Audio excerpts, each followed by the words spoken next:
"You're such an idiot," my father yelled straight to my face after I lost to my younger brother in a major lawsuit in court. But what happened afterward was the real nightmare. My name is Austin Brooks, 32 years old, a lawyer living in Asheville, North Carolina. People say I'm upright, talented, but few know the scars in my heart, scars that stem from my own family. Sitting in my small apartment, with the yellow light casting shadows on the walls, I often think back to the old days, when everything began. My family was poor, so poor that dinner sometimes consisted of only stale bread and watery soup. My father, Harold, was a car mechanic, always irritable because money was never enough. My mother, Diane, was a supermarket cashier, gentle but constantly worried. We lived in an old wooden house on the outskirts of Asheville with peeling walls and a roof that leaked every time it rained. I was the eldest, followed by Caleb, my brother, 4 years younger. Caleb, the name my parents always mentioned with sparkling eyes, as if he were the only light in our home. I don't remember exactly when I realized I was being pushed to the sidelines. Maybe it was when I was 5, when I wanted a red toy car at the grocery store. I grabbed my mother's hand, pointed at it, my eyes shining with excitement. She patted my head, giving me a sad smile. "Let's save it for Caleb, okay? You're a big boy now." Caleb was only 1 at the time, not even able to hold a toy car.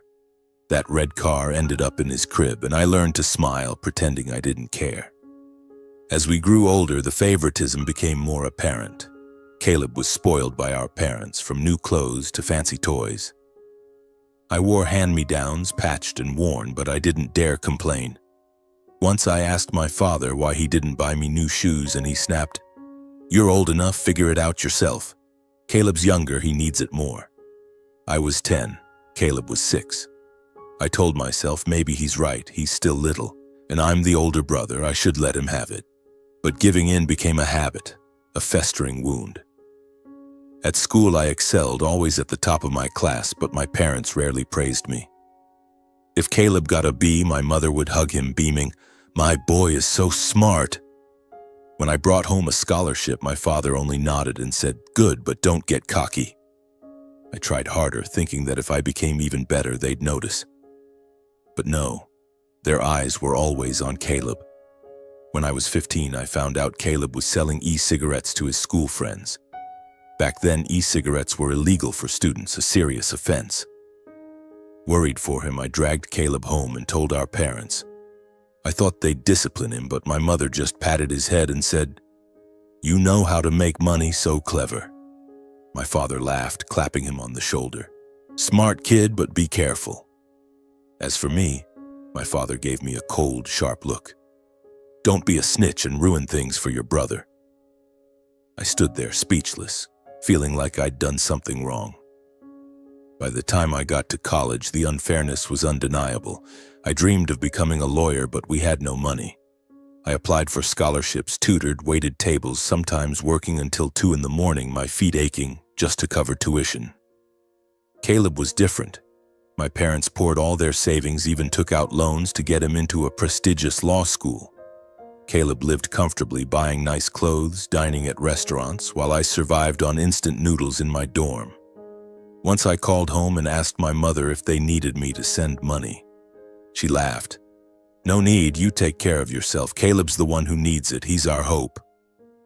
I didn't blame Caleb, he was a kid raised in overwhelming love.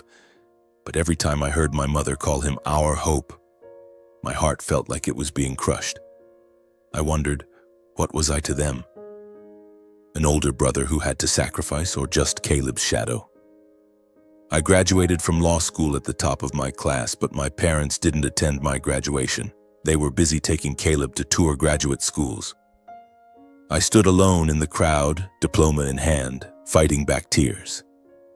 I told myself, it's okay. I'll prove my worth. Not for them, but for me.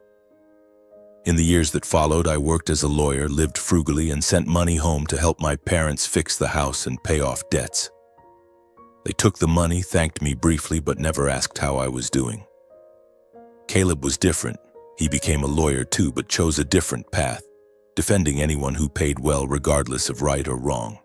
He bought a luxury car, lived in a high-end apartment, and bragged about his success.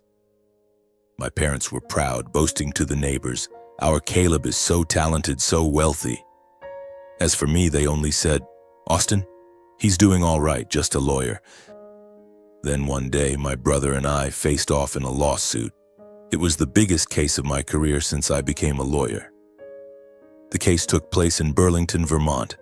A chemical company was accused of dumping toxic waste into the river, causing severe pollution. Hundreds of families lost access to clean water. Children fell ill.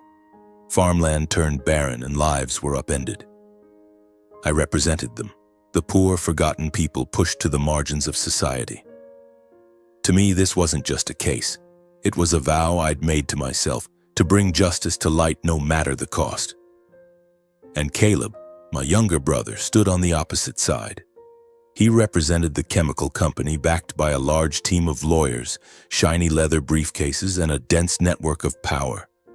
I knew the company was guilty. Environmental reports, scientific data, witness testimonies, everything pointed against them. But Caleb didn't care. To him, this was just another lucrative deal, a chance to buy another luxury car or book a stay at a lavish resort. I met Caleb at a pre-trial meeting. He walked in, his tailored suit impeccable, a confident smile on his face. "Big brother," he called, his tone half joking, half mocking, "why do you always make things so hard for yourself? Let me have this one and we'll both be better off." I looked into his eyes, searching for a trace of remorse, but all I saw was arrogance. "Caleb," I said, my voice steady, "this isn't a game.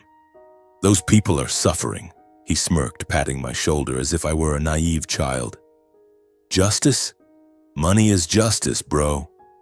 His words cut like a knife. I remembered the days when we were kids, when I gave up everything for him.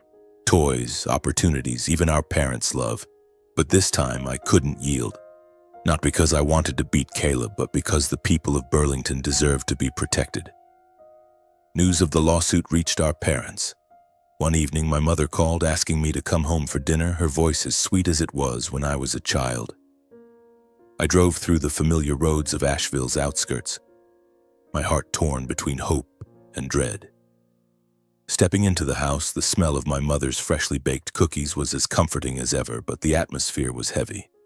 My father sat in his armchair, his face stern. Caleb was already there in a silk shirt, his watch glinting under the light. My mother pulled me to sit down, poured me water, and began. "Austin," she said, her eyes pleading, "drop this lawsuit for Caleb's sake. This is a big opportunity for your brother. If he wins, he'll advance and he'll have enough money to take care of the whole family."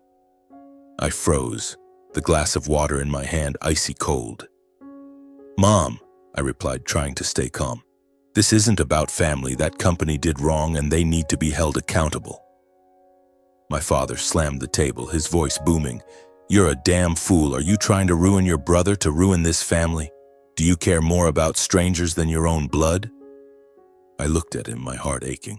Once again, they were asking me to sacrifice, to step aside so Caleb could shine. My mother chimed in, echoing my father. "Austin, are you jealous of your brother? Caleb is your family, and family sticks together. There are plenty of other cases out there. Let this one go." Her words were like salt in an old wound. Jealous? I'd spent my whole life stepping back, doing everything to make them proud, but they never saw it. Caleb sat there, smirking. "Austin, you always play the fake hero. You know I'm going to win, right? A broke lawyer like you can't compete with my team."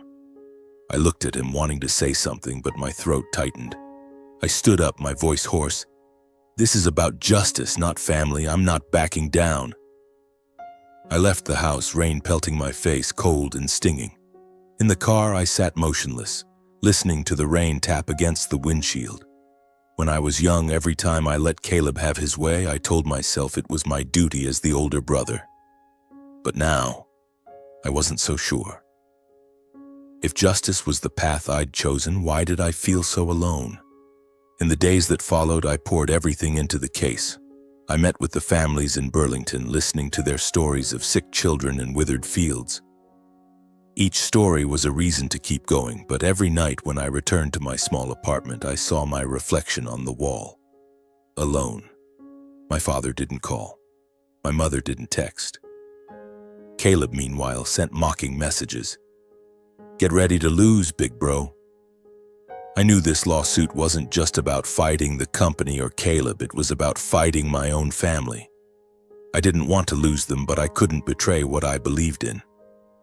Sitting in my office, staring at a towering stack of documents, I wondered, did I have the strength to hold on to both justice and my family? Or would I lose everything? The lawsuit dragged on longer than I expected. 3 months passed, and every day was an uphill battle. I did everything. Gathered evidence, called witnesses, analyzed environmental reports. But the chemical company, with its bottomless pockets, played dirty. They bribed witnesses, falsified documents, and hired the best lawyers to twist the truth. Caleb, my brother, led their team, his confident smile never fading. On the day of the verdict, I sat silently, my hands clenched. The judge read his decision, his voice steady. The chemical company was not guilty. There was insufficient evidence to convict. Murmurs erupted from the Burlington families. A father looked at me, his eyes red, shaking his head in disappointment. A 7-year-old girl tugged at her mother's hand, asking, "Why did they win, Mom?" I couldn't answer.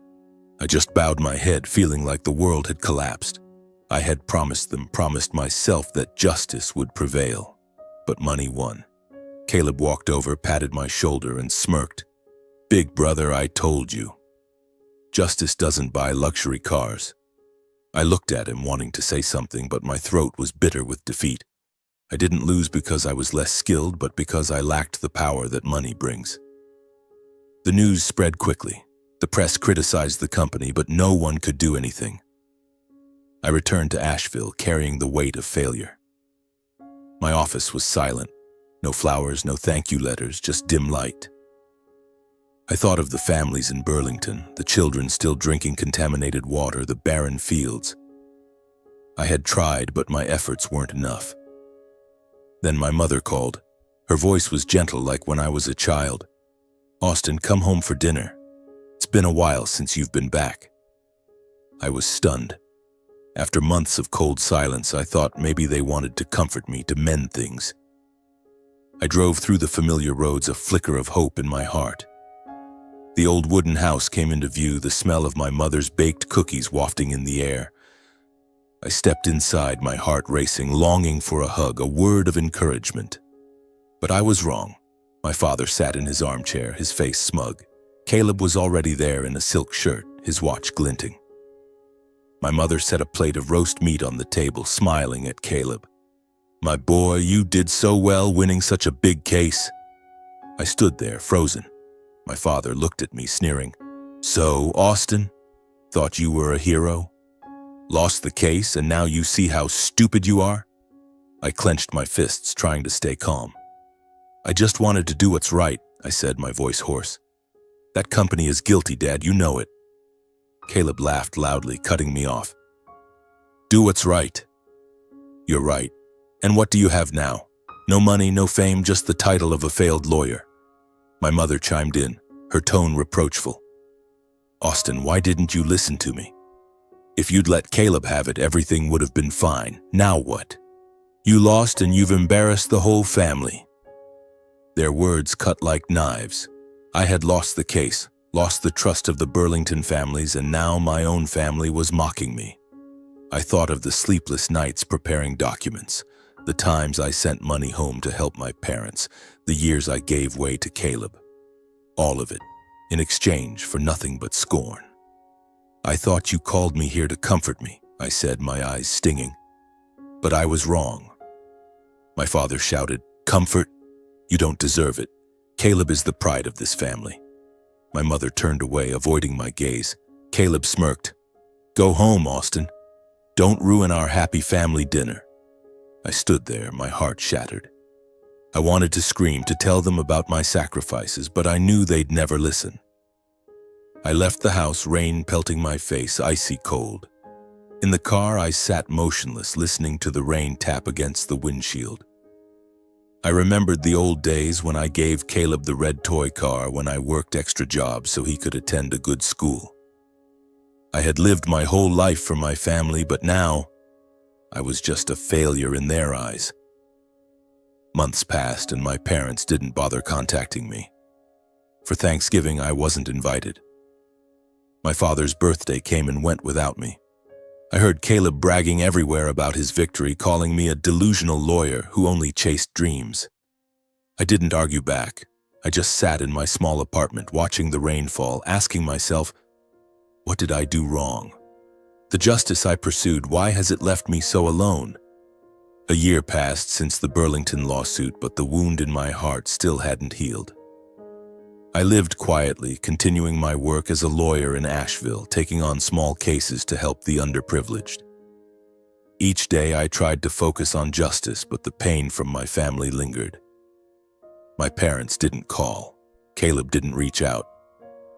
I was like a stranger in the very home I'd sacrificed my youth to build. Then one evening my phone buzzed. It was my mother's number. My heart raced, a mix of hope and fear. I answered, and her voice was frantic. "Austin, Caleb's in big trouble. You have to help him." I froze, my hand tightening around the phone. "What happened?" I asked, my voice hoarse.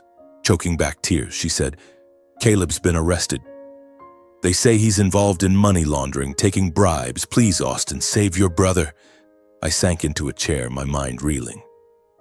Caleb, the brother who always bragged about his luxury cars and high-end apartment, was now entangled in crime. I wasn't surprised, but my heart still ached. I remembered when he sold e-cigarettes at 15, the way he smirked when he beat me in Burlington. He had chosen the path of money, and now that path had led him to a dead end. I drove to my parents' house that night. The old wooden house looked more dilapidated than ever, the roof leaking, the walls stained. My mother opened the door, her eyes swollen and red, and hugged me tightly. "Austin, thank you for coming," she sobbed. My father sat in his armchair, his face gaunt, avoiding my gaze. The air was heavy, as if the entire family was drowning in despair. My mother explained, her voice trembling. Caleb had taken bribes from a wealthy client, a smuggling kingpin, to cover up evidence of crimes. But the plan fell apart, and the police traced the evidence back to him. Caleb was arrested, now in a detention center, facing prison time. "He didn't mean to," she said, clutching my hand. "Caleb just wanted to make money, to take care of the family. You're a lawyer, Austin. Please defend him. I'm begging you." I looked at my mother, then at my father. Memories flooded back. The times they defended Caleb, the mockery when I lost the lawsuit, the Thanksgivings I wasn't invited to. Now, with Caleb fallen, they turned to me. I wanted to help, not for Caleb, but for my mother, my father, for the scraps of family we had left. But as a lawyer, I knew I couldn't defend wrongdoing. "I can't," I said, my voice low. "Caleb broke the law, Mom. I can't defend a crime." My mother froze, letting go of my hand. "What are you saying? He's your brother. You're abandoning him?" My father slammed the table, roaring, "You're a traitor! You're letting your brother go to prison. You're no son of mine." His words cut like a blade. I'd heard them before, but this time they were sharper, more painful. I tried to explain, "I'm not abandoning Caleb, but I'm a lawyer. I have principles. I'll find him a good lawyer, I promise." But my mother wouldn't listen. She sobbed, pointing at me. "You're destroying this family, Austin. You lost the lawsuit, and now you're abandoning your brother. Are you even human?" I stood there, my heart shattered. I wanted to scream, to tell them about the years I stepped aside, the money I sent home, the nights I worked myself to exhaustion. But I stayed silent. I knew they only saw Caleb, only cared about Caleb. Before I left, my mother handed me a letter from Caleb. I opened it, his handwriting shaky. "Austin, are you happy now? You always wanted to see me fail, didn't you? Hypocrite." My hands trembled as I read. I had never wanted Caleb to fail. I only wanted him to live rightly, as I had tried to do my whole life. I left the house, rain falling again, just like the night they mocked me after the lawsuit. In the car, I gripped the steering wheel, tears streaming down my face. I had lost my family, not today, but long ago. I wondered, was I wrong for not helping Caleb? Was the justice I pursued worth sacrificing everything for? About 6 months later, I heard that Caleb had been sentenced to 5 years in prison. The verdict came on a cold morning, but I didn't go to the courthouse. I couldn't bear to see my brother, the brother I'd given up so much for during our childhood, standing behind the defendant's dock. I sat in my office in Asheville, watching the rain fall outside the window, learning the news from a colleague. "Caleb's done for," he said, his voice tinged with pity. I nodded but said nothing. Inside, everything had been broken for a long time. My parents completely cut me off after that night. I refused to defend Caleb. I called my mother. She didn't answer. I texted my father. He didn't reply. Once I drove by the old wooden house and saw my mother watering plants in the yard. I stopped the car, intending to get out, but she turned and went inside, slamming the door. That action hurt more than any harsh words. I was no longer their son. I tried sending money as I had for years. I transferred funds with a note. "I just want to help." But the money was returned without explanation. I heard from neighbors that my parents were struggling. My father had stopped working due to illness, and my mother took on extra night shifts at the supermarket. I wanted to help, to fix the leaking roof, to buy medicine for my father, but they wouldn't give me the chance. They chose to live in hardship rather than accept anything from me. Loneliness enveloped me. I lived in my small apartment, where every night was lit only by a yellow lamp and the sound of rain. I had no family, no Thanksgiving, no Christmas. I remembered the old days when Caleb and I were kids, playing together in the yard, opening presents under the Christmas tree. I remembered my mother's smile, my father's laughter. But now, those were just memories, distant like a dream. I asked myself, where did I go wrong? I chose justice, chose principles, but why was the cost so steep? Every night I sat at my desk looking at an old family photo. Caleb stood in the center, beaming. My parents hugged him, their eyes sparkling. And there I was in the corner, forcing a smile. I had always been the outsider from the very beginning. Friends and colleagues tried to comfort me. They said I was right, that Caleb brought this upon himself, that my parents were unfair. But those words didn't soothe me. I didn't want to hear that I was right. I just wanted my family, even once, to look at me with respect. I continued my work, but my faith wavered. I still took on small cases, helping the poor, but every time I stepped into a courtroom, I remembered Burlington, the defeat, the disappointed eyes of the families I'd promised to protect. I wondered, did the justice I pursued really change anything? Or was it just a naive dream, as Caleb had mocked? Late at night, I sat alone, listening to the rain tap on the roof. I didn't regret refusing to defend Caleb. I didn't regret fighting in Burlington, even though I lost. But I hurt. Hurt because my family turned their backs on me. Hurt because I couldn't be both an upright lawyer and the son and brother they wanted. I looked out the window, the rain still falling, and I wondered, would there ever be a day when my parents understood me? Or would I forever be the lonely one, carrying a justice no one needed? The rain still falls in Asheville, but I've started to learn how to live with the pain. My family has left me behind, but I couldn't let myself sink into darkness forever. I returned to my work, taking on small cases, helping those no one else notices. A single mother evicted from her home, a worker cheated out of wages. Each victory, however small, was a spark of light, reminding me that the justice I pursued wasn't meaningless. One day, I received an invitation from my old law school. They wanted me to teach a course on legal ethics. I was stunned. Me, the one once called a failed lawyer, now invited to stand before students?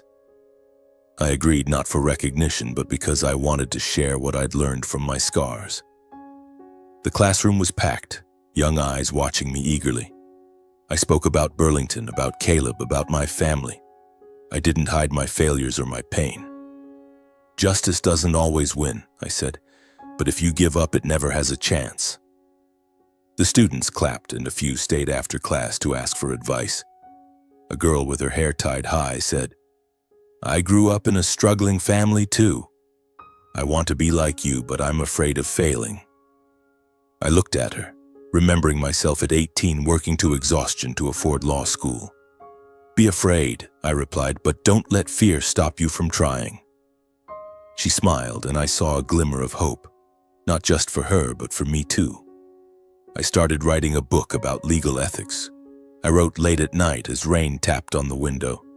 I wrote about cases, difficult choices, and losses. The book was published, not a bestseller, but enough to earn thank you letters from young lawyers. One wrote, "Your story gave me the courage to turn down a wrongful case.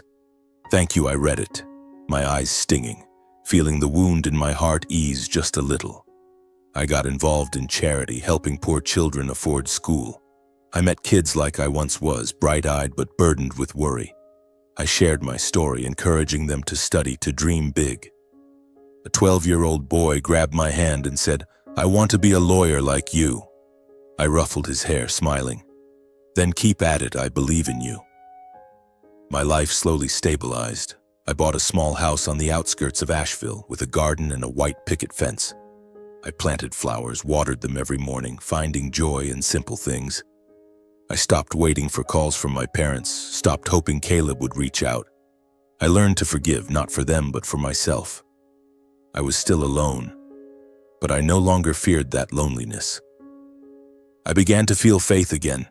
Justice, though difficult, was still worth fighting for. On mornings when sunlight streamed through the window, I felt stronger. I was no longer the boy who gave up everything for his brother, no longer the son craving his parents' approval. I was Austin Brooks, a lawyer, a teacher, a man living for what he believed in. Sitting in my garden, I watched clouds drift slowly across the Asheville sky. My book lay on the table beside a cold cup of coffee. I thought about my journey, from the days of yielding to Caleb, the nights working to exhaustion, to the Burlington case and the rift with my family. I thought about Caleb now somewhere in prison and my parents perhaps still living in the old wooden house, holding on to their resentment toward me. I wondered, were the things I did right? I chose justice, refused to defend Caleb, refused to back down in Burlington, but the cost was my family, something I once thought would last forever. I didn't regret it, but the pain remained, like a scar that never fully heals. I helped many people, from poor families to young students, but I couldn't help my own family. Was justice worth sacrificing everything? I don't have the answer. Some nights I dream of my mother hugging me, my father patting my shoulder, Caleb laughing like he did back then. I wake up, eyes wet, but I know those days won't return. I can only move forward carrying the belief that, though justice isn't perfect, it's a flame worth keeping alive. If you were me, what would you do? Would you yield to keep your family or stand up for justice, knowing the cost is isolation? Would you forgive those who turned their backs, or learn to live without them? I don't know what you'd choose, but I hope, whatever you decide, you find peace, as I'm trying to do every day.